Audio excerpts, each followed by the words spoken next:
Halo semuanya, kami dari kelompok 2 akan menjelaskan tentang learning theories, learning approaches, and learning models atau teori pembelajaran, pendekatan pembelajaran, dan model pembelajaran. Teori belajar ada 6, dan yang pertama adalah behaviorism theory, drilling, direct instruction, reward, and punishment. Teori behavioristik. Mengutip jurnal dari Universitas Medan Area, teori behavioristik menyatakan bahwa belajar mengubah tingkah laku. Yang kedua ada cognitivism theory, scaffolding, chunking, and graphic organizers. Teori belajar kognitivisme. Teori belajar kognitivisme menyatakan bahwa belajar adalah perubahan persepsi atau pemahaman. Yang ketiga ada constructivism theory, problem-based learning, project-based learning, collaborative learning, and inquiry-based learning. Teori konstruktivisme adalah aliran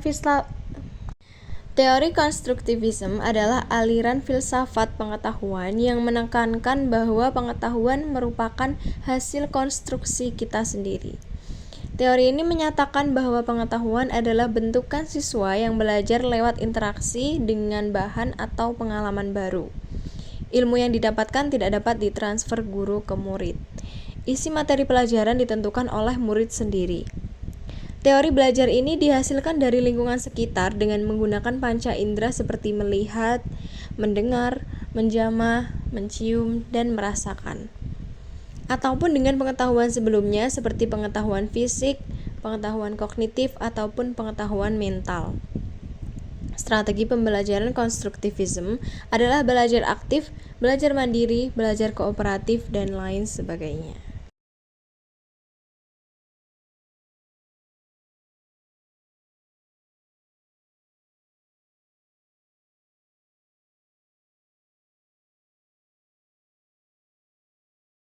Learning theories. Social learning adalah pendekatan pembelajaran yang menekankan pentingnya pengaruh interaksi sosial, observasi, dan peniruan dalam proses belajar. Selanjutnya, teori humanisme adalah pendekatan psikologi dan pendidikan yang terfokus pada potensi manusia untuk berkembang secara positif dan mencapai aktualisasi diri.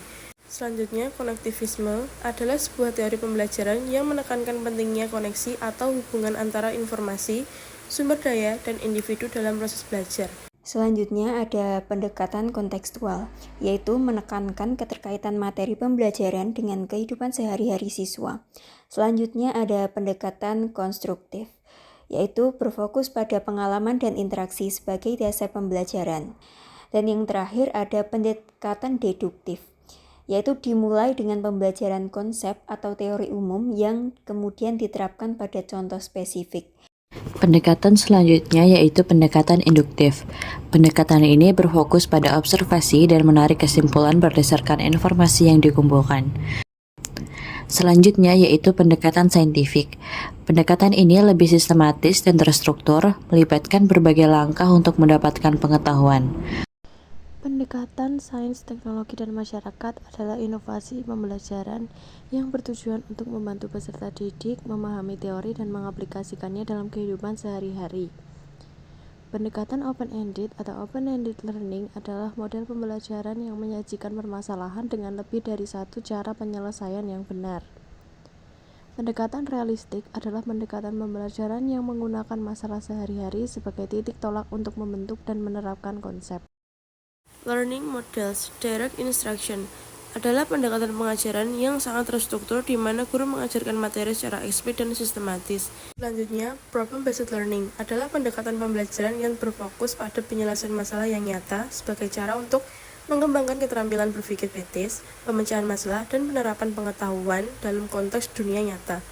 Selanjutnya ada pembelajaran kooperatif. Pembelajaran kooperatif adalah metode di mana siswa bekerja dalam kelompok kecil untuk mencapai tujuan bersama. Dan selanjutnya ada pembelajaran berbasis proyek, yaitu menekankan pembelajaran melalui pengerjaan proyek nyata. Model pembelajaran selanjutnya yaitu inquiry-based learning. Model ini mendorong siswa untuk belajar melalui pengajuan pertanyaan dan eksplorasi topik.